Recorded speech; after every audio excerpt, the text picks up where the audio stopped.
Power 102.7 FM, the pride of the people.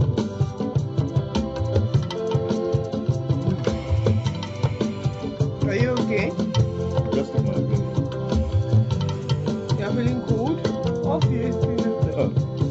No, it makes sense.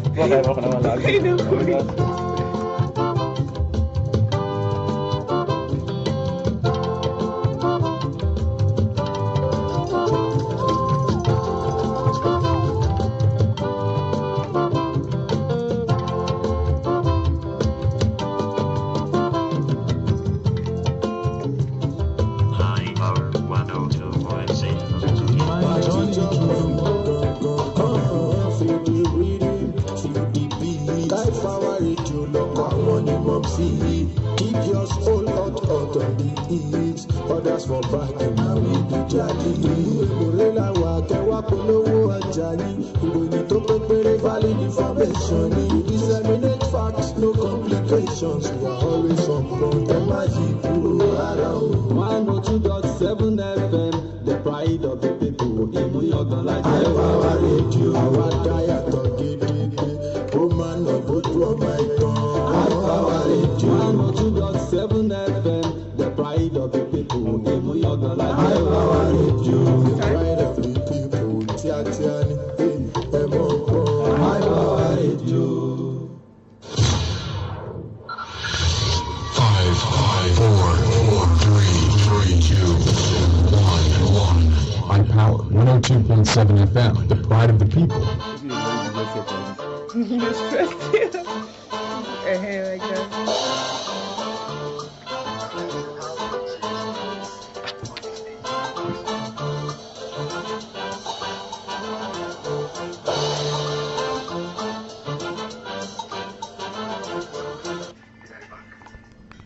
Are you ready?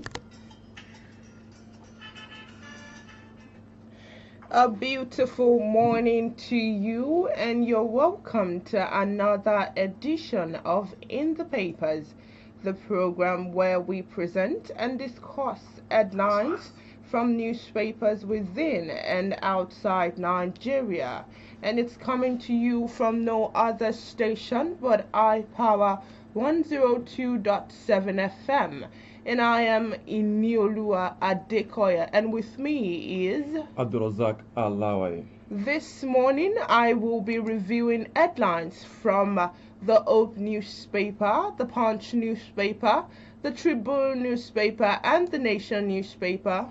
And my colleague will be reviewing headlines from. We have the Punch newspaper, we have the Hope newspaper, and the Daily Post newspaper as well. We will take a short break. When we return, we will go straight into our first set of headlines.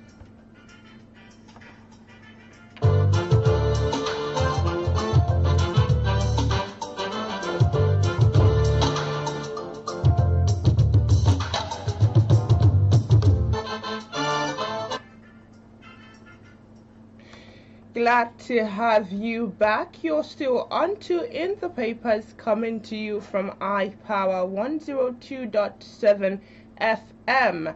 Now, straight to the headlines, beginning from the Hope newspaper. Tinubu vows to end power outage in hospitals. Moving on to the Punch newspaper, where I have doctors to decide on nationwide strike today.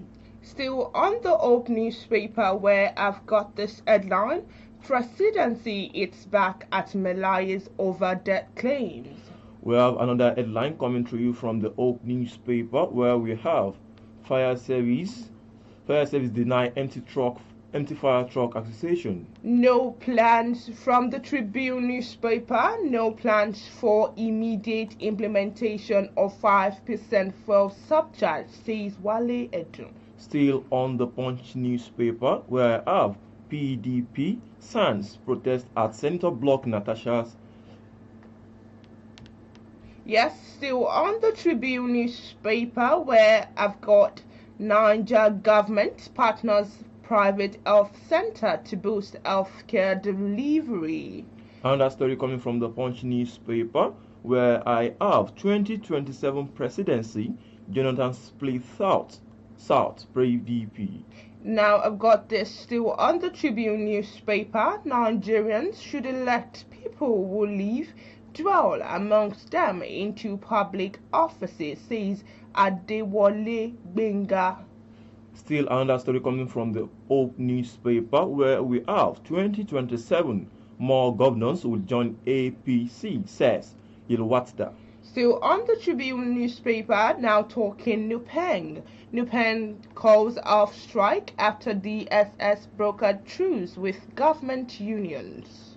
Still another story coming from the Punch newspaper, where we have South Africa deny Eagle World Cup hope after draw.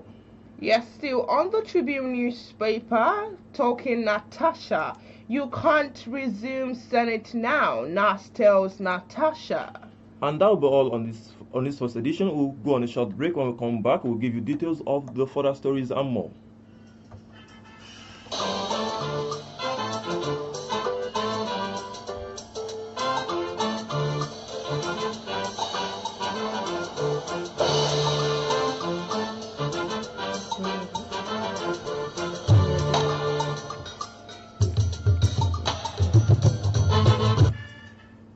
Yes, you're still onto In the Papers, coming to you from iPower 102.7 FM.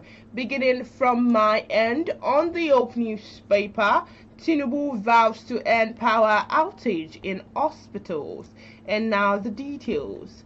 President Bola Tinubu has reaffirmed his administration's commitment to overhauling Nigeria's health sector, stressing the urgent need to address persistent power supply challenges in the country's medical institution.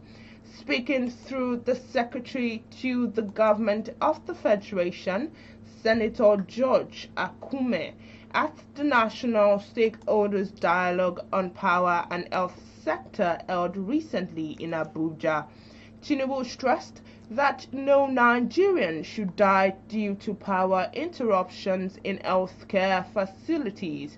He said, and I quote, "Today we face a pressing issue that affects every Nigerian. The persistent power supply crisis in our tertiary hospitals and public health institutions, in surgical theaters, maternity ward, intensive care unit, laboratories, and emergency room across the country. Power outages too often compromise safety, interrupt care, and cost lives. This crisis demands our immediate attention and concerned action." According to recent statements, the president described the situation as unacceptable and pledged that his government would prioritize sustainable energy solutions for health facilities nationwide.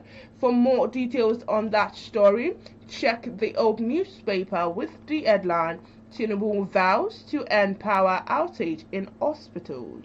And away from that to the Punch newspaper, where I have this headline coming. We have doctors to decide on nationwide strike today. Now to the detail of the story. The Nigerian Association of the Resident Doctors will today, Wednesday, hold its National Executive Council meeting to determine its next line of action in pending ultimatum to the federal government. The association had earlier issued a 10-day ultimatum to relevant government agencies, warning that members would embark on a nationwide strike if their demand were not met. The threat comes amid mounting pressures on Nigeria's fragile public health system, which is already grappling with a shortage of doctors, poor infrastructure, and overcrowded hospitals. Resident doctors, who constitute the majority of the medical workforce in teaching and special hospitals, have reportedly gone on strike in recent years over unpaid wages, poor welfare, and inadequate working conditions. expert warns that another such shutdown could cripple healthcare delivery, forcing patients to seek expensive private care and worsening health outcomes nationwide.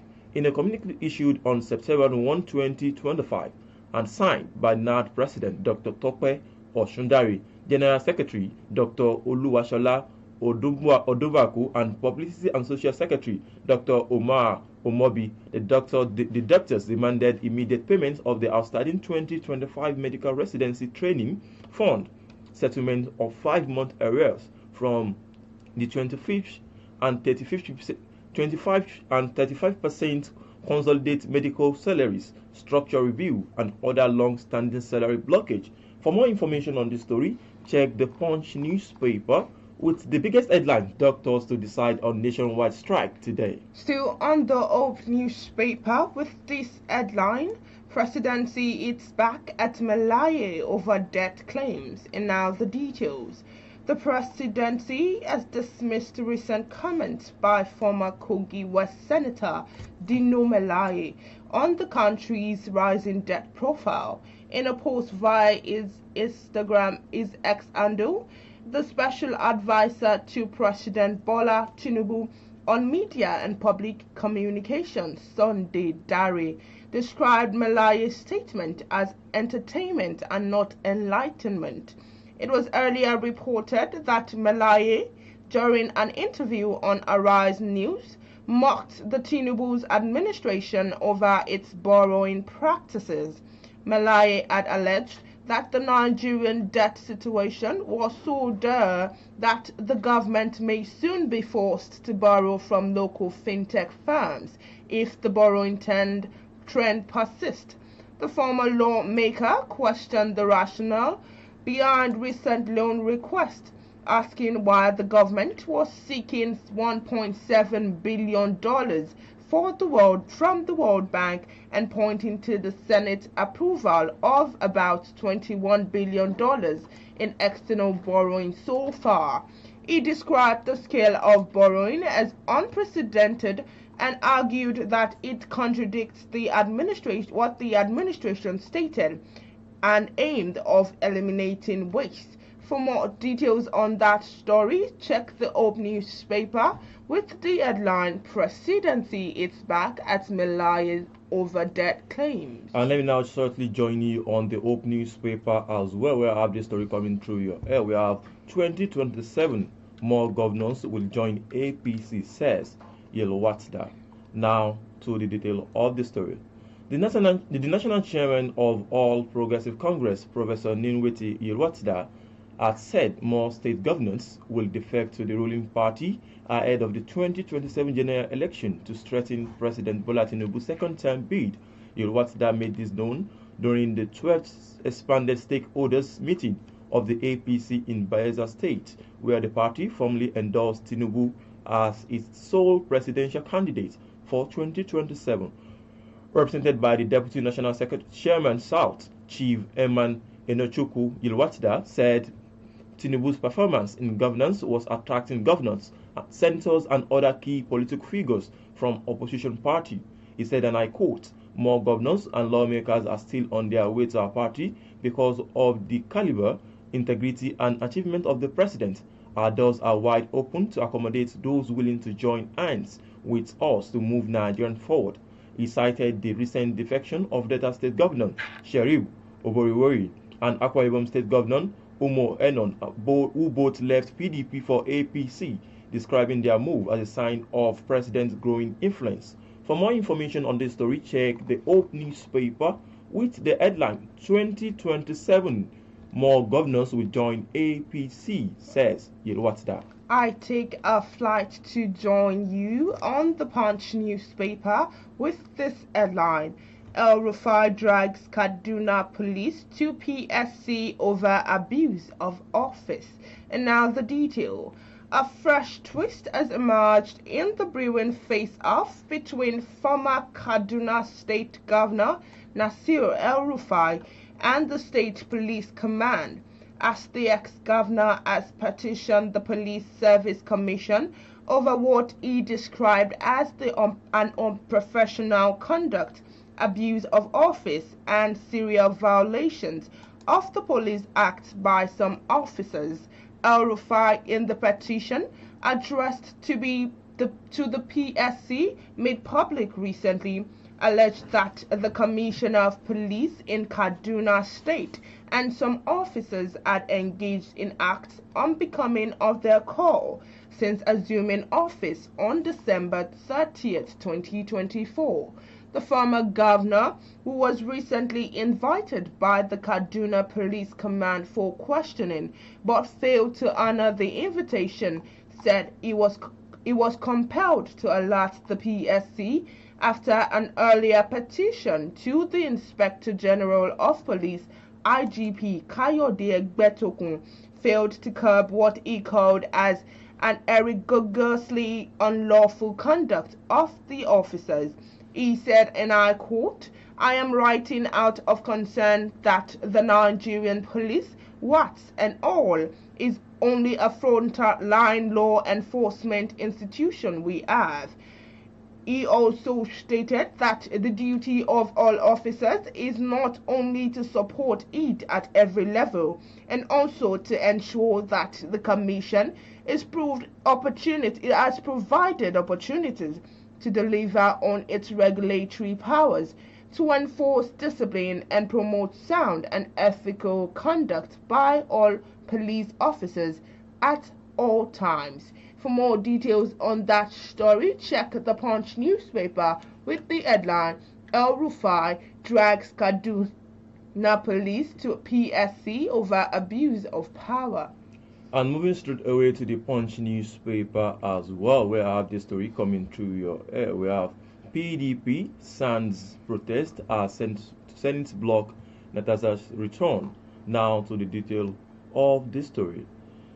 The controversy surrounding Senator Natasha Akpoti-Ugede's suspension took a fresh twist on Tuesday as the People Democratic Party and several senior advocates of Nigeria condemned the Senate decision to bar Akpoti-Uduaghan from resuming when the upper chamber reconvened on September 23rd. In a letter dated back to September 4th, the acting clerk to the National Assembly, Dr. Yahya Danzaria, formally notified Akpoti that a 6-month suspension imposed on March 6 remained in force until the Court of Appeal delivered judgments in her suit against the senator. The letter stated, and I quote, "The matter remains subdued, and until the judicial process is concluded, no administrative action can be taken to facilitate your resumption. You will be duly notified of the Senate's decision on the matter as soon as it is resolved." The communication dashed hope of the Kogi Central lawmaker, who, according to a lawyer, Victor Giwa, had already began preparation to join a colleague after the communication dash hope of the Kogi Central lawmakers who Giwa has already begun preparation to rejoin a colleague after serving out the 6-month penalty. For more information on the story, check the Punch newspaper with the headline, "PDP SAN protest against Natasha return." Still on the Punch newspaper, now talking Onitsha shooting. Soludo orders arrest of heroin security operatives. And now to the details. Anambra State Governor Professor Chukwuma Soludo has directed the arrest of operatives of the Operation Clean and Healthy Anambra Brigade, otherwise known as Ocha Brigade, who were involved in a shooting near Emeka Ofo Plaza, Onitsha Main Market. Soludo directed that the suspects be arrested and handed over to the police for prosecution, and that the medical needs of those who sustain injury should be taken care of. This was disclosed in a statement released by the Commissioner of Information, Law Method, recently. The Ocha Brigade is a special enforcement unit created to enforce environmental and sanitation regulation. It has in the past faced allegations of harassment, extortion, and excessive use of force against residents and traders. Recently, the situation escalated when operatives reportedly opened fire while carrying out enforcement duties, leading to chaos in a busy commercial hub. Recall that there was pandemonium near the ever-busy axis of Emeka of Four Plaza, Onitsha main market recently, when operatives of the Ocha Brigade allegedly opened fire, leaving some victims, including a pregnant woman, dead. For more details on that story, the Punch newspaper has it with the headline, Soludo orders arrest of Heron security operatives. Moving straight away to the Hope newspaper, where our fire service denied empty fire trucks accusation. Now to the detail of this story. Well, the Federal Fire Service has displeased a public misconception that its fire truck often arrive at the scene empty. The service said that the vehicle are equipped with 2,000 to 5,000 liters of water or specialized extinguishing agents tailored to various fire type.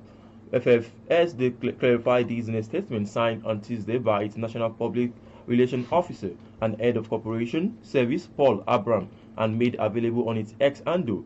Abram explained that firefighters do not only rely on water alone, but he said, and I quote, "Importantly, the service does not rely on water alone. We deploy water to tackle ordinary consumptives such as wood, paper, and cloth." He further quotes that for fire involving flammable liquid like petrol or oil, we use foam agents that smooth the flames and prevent reignition. He also said, in situations involving electrical fire or flammable gases, our firefighter applied dry chemical powder, which interrupted the chemical reaction of the fire. For more information on this, check the Hope newspaper with the headline, Fire Service deny empty fire trucks accusation. And now moving on to the Nation newspaper with this headline. The SS Boka Choose ends Nupeng strike threat. And now the details. The strike threat by unions, which would have thrown the oil sector into turmoil, fizzled out recently following a truce brokered by the Directorate of State Service DSS, protesting Dangote Refinery and Petrochemical Limited preclusions of its new drivers from becoming part of the labor union. National Union of Petroleum and Natural Gas Workers, NUPENG, issued a threat of industrial action recently. Petroleum Products Retail Outlets Owners Association of Nigeria, Petron, jumped into the fray because Dangote Refinery had become monopolistic with its plans to supply petrol directly to filling stations. The Trade Union Congress and Nigerian Labour Congress also said recently that they would not galvanize workers to back the strike in solidarity. Recently, a night meeting was held. For more details on the story, check the Nation newspaper with the headline, The SS Brokered Truce and Nupeng Strike Threat. And you are still listening to In the Papers, the newspaper review program on iPower 102.7 FM, Emureile, Owo, Ondo State. We'll go on a short break. When we come back, we'll give you details of the further stories and more.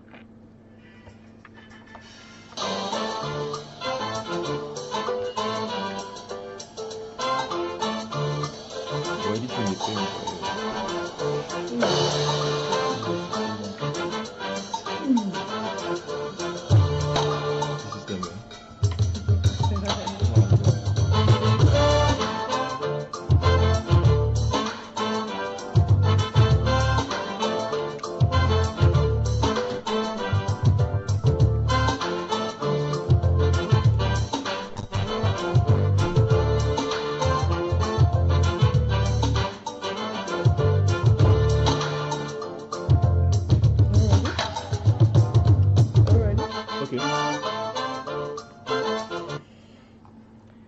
welcome back. You are still listening to In the Papers, the newspaper review program on iPower 102.7 FM, Emurele, Owo, Ondo State. You can connect with us and share your perspective about the headlines or stories read so far on 081 65524699. 081 65524699. Moving on with the story coming from the Daily Post newspaper, where I have Onisha.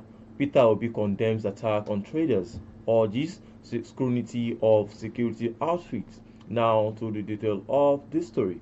The 2023 Labour Party presidential candidate Peter Obi has condemned the attack at Onitsha main market, which resulted to killing of traders, including a pregnant woman. Recall that a team of security outfits attacked traders and killed innocent citizens in the commercial hub of Anambra State.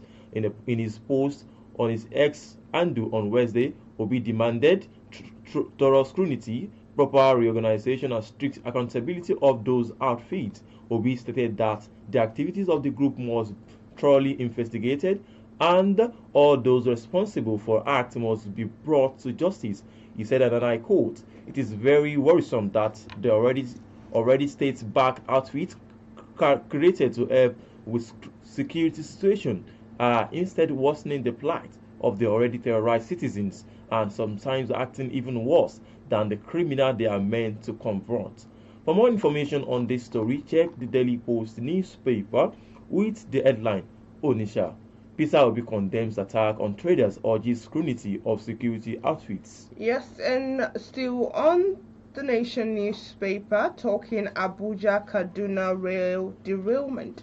Reps give minister 48 hours to appear. And now the details. The House of Representatives Committee on Land Transport recently gave the Minister of Transportation, said Ahmed Al-Khali, 48 hours ultimatum to appear before the House to explain circumstances surrounding the recent derailment of Kaduna-bound trains with about 618 passengers on board. The committee frowned at the absence of the minister at the investigative hearing of the derailment of the train. Chairman of the committee, Blessing Onu, said the committee is surprised that the minister chose to turn his back on the parliament at the time Nigerians needed him the most. She said, and I quote, "There is a saying that a toad does not run in the daytime for nothing. You all know that we are on a break, and it is because of this issue that some of us come from Lagos just to be in the meeting. Here we are, and the minister is not here. We seriously frown at this because it is one issue that we must take seriously.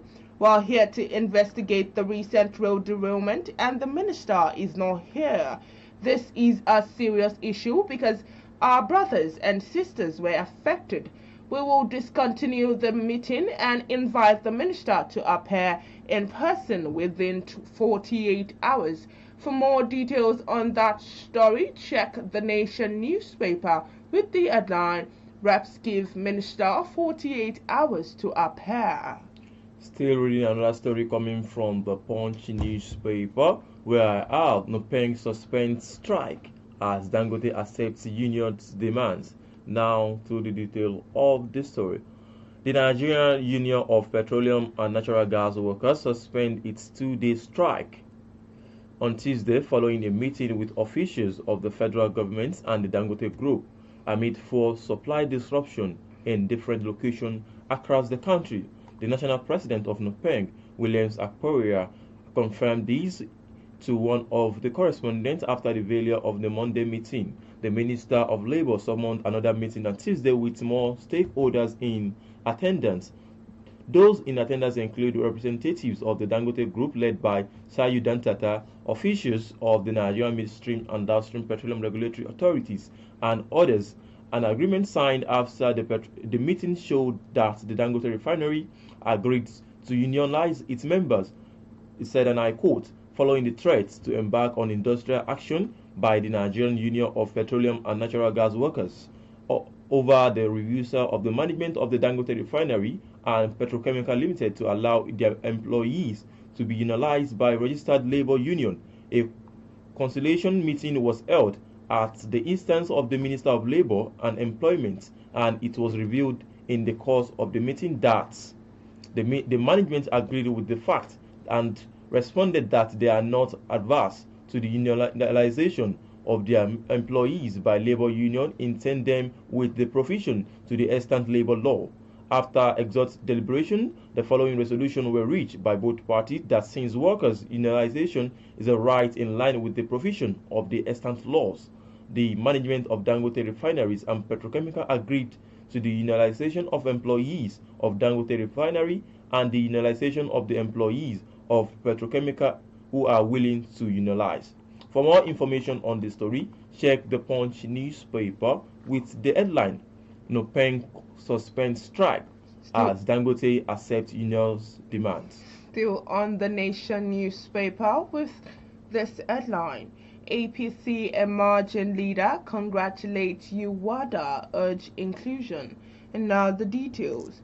An All Progressive Congress group in Oyo State, the emerging leaders have congratulated Professor Netanwe UWADA on his emergence as new national chairman of the party. The group, in a communique issued at the end of its regular meeting held recently in Ibadan, described UWADA's election as timely and welcome development for the much anticipated new lease of direction for the party's democratic dealings. The statement was signed by the members of the bloc: Said Lekon Olayiwola, Honorable Toyoshe Ishola Akim, Mogaji Abiola Oyeyemi, Samsudeen Pokuola, Folarin Martin, Sabo Yusuf, Ezekiel Anyosola, Adediran Alao, Temitope Alamu, and Salahuddin Adekoju. Others include Maruf Adebayo, Alim Orelopo, Kazim Tijani, Yusuf Aziz, Shitu Abede, Akinleye Akinkumi, and Honorable Akpomode Adewale. For more details on that story, check the Nation newspaper with the headline: APC emerging leaders congratulate UWADA, urge inclusion. And moving on with another story coming from the Punch newspaper as well. We have 2027 presidency. Jonathan split South PDP. We'll go on a short break. When we comes back, we'll give you detail of the story and more.